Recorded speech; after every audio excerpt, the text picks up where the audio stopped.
to avoid a war with Iran.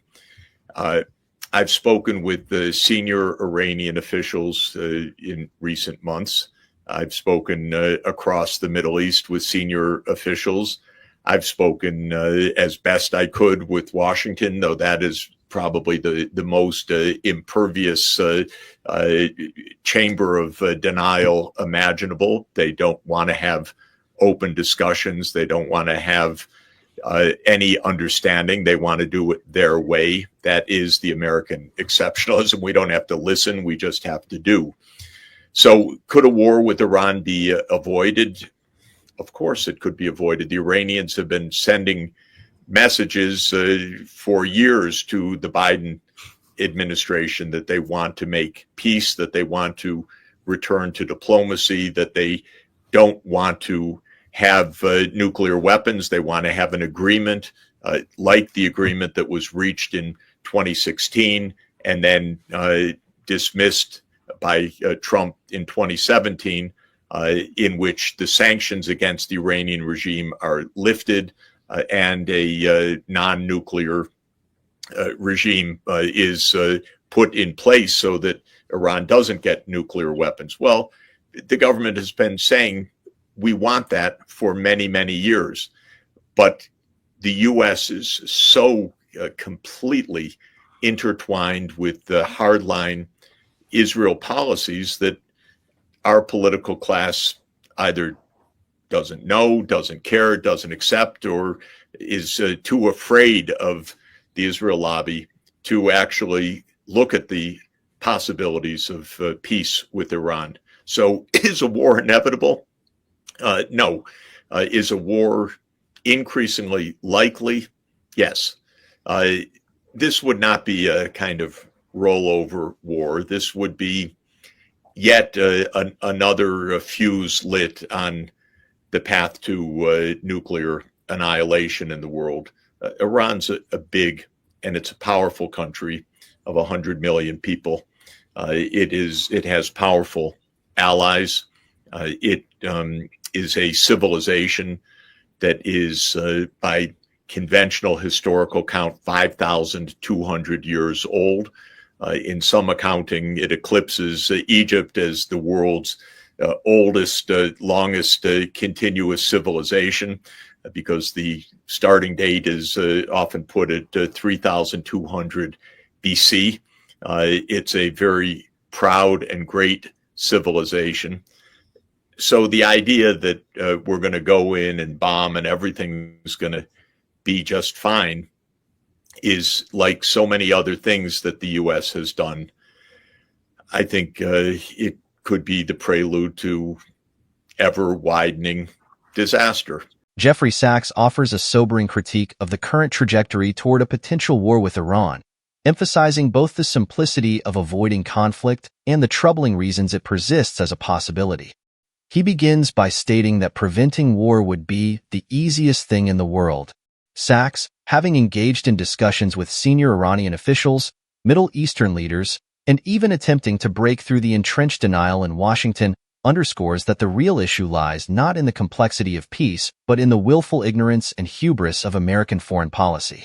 Sachs describes Washington as an impervious chamber of denial, unwilling to engage in open, constructive dialogue. This mindset, he argues, is rooted in American exceptionalism, the belief that the U.S. need not listen or negotiate but can unilaterally impose its will. This refusal to consider diplomacy or alternative perspectives perpetuates a cycle of hostility, particularly with Iran. According to Sachs, Iran has repeatedly extended overtures for peace, expressing a willingness to return to the 2016 nuclear agreement framework, which the U.S. abandoned under President Trump in 2017. The 2016 agreement, hailed as a milestone in diplomacy, aimed to lift sanctions on Iran in exchange for strict limits on its nuclear program. Iranian officials, Sachs asserts, have continued to advocate for a similar arrangement, signaling their desire to avoid nuclear weapons and pursue peaceful relations. Yet, these messages have fallen on deaf ears in Washington, largely due to the overwhelming influence of hardline Israeli policies on U.S. foreign policy. Sachs highlights how American politicians either disregard Iran's peace overtures, remain indifferent to them, or are too intimidated by the Israel lobby to explore diplomatic solutions seriously. This dynamic leads Sachs to a troubling conclusion. While a war with Iran is not inevitable, it is becoming increasingly likely. He warns that such a conflict would not resemble the relatively straightforward military engagements of the past.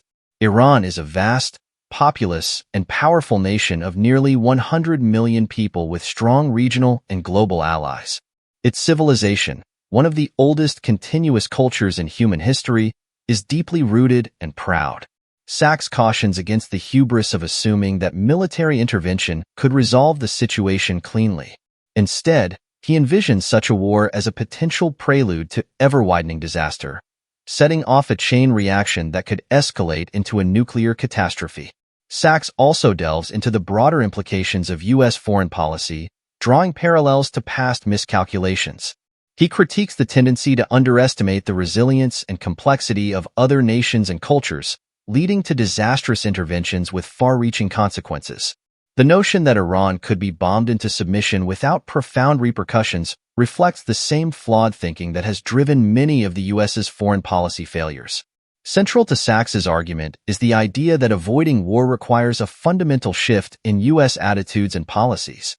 This means breaking free from the constraints of exceptionalism, engaging in genuine diplomacy, and acknowledging the legitimacy of other nations' perspectives and interests.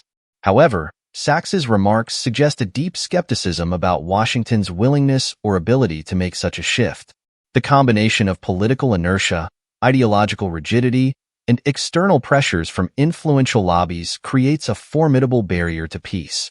Sachs's analysis serves as both a warning and a call to action. The path to peace with Iran is clear and achievable, yet it requires the U.S. to abandon its entrenched assumptions and embrace a more open and cooperative approach. Without this change, the world risks sliding closer to a conflict with potentially catastrophic consequences. For Sachs, the stakes could not be higher, and the time for a course correction is running out. According to Jeffrey Sachs, there's no question that avoiding a war with Iran would be one of the simplest geopolitical challenges to resolve, if only the will existed. In recent months, I've spoken with senior Iranian officials and key leaders across the Middle East. Their message is clear and consistent. Iran seeks peace. They want diplomacy. They want an agreement akin to the 2016 deal, which lifted sanctions in exchange for Iran committing to a non-nuclear path. Yet, Washington refuses to listen. This isn't a new development. The Biden administration has received overtures from Tehran for years, signaling their willingness to engage. Iran has expressed that they do not aspire to nuclear weapons, but desire mutual understanding and economic normalization. Despite this, the U.S. remains entangled with Israel's hardline policies. The result is a political class either oblivious to these opportunities, indifferent to them, or paralyzed by the influence of the Israel lobby. So, is war inevitable? No. But is it increasingly likely? Unfortunately, yes. If it happens, this won't be a simple conflict. Iran is not a weak state. It's a nation of nearly 100 million people, with a rich and resilient culture dating back over 5,000 years. Some historians argue Iran is the world's oldest continuous civilization, surpassing even Egypt in longevity. To believe the U.S. can bomb Iran into submission without grave consequences is dangerously naive. This conflict wouldn't just be another tragic misstep. It could ignite a catastrophic chain reaction. Iran has powerful allies and the capability to defend itself, ensuring that any war would be devastating not just for the region but for global stability. This isn't just a battle over policies. It's a fuse that could lead to an unimaginable escalation. Thanks for watching.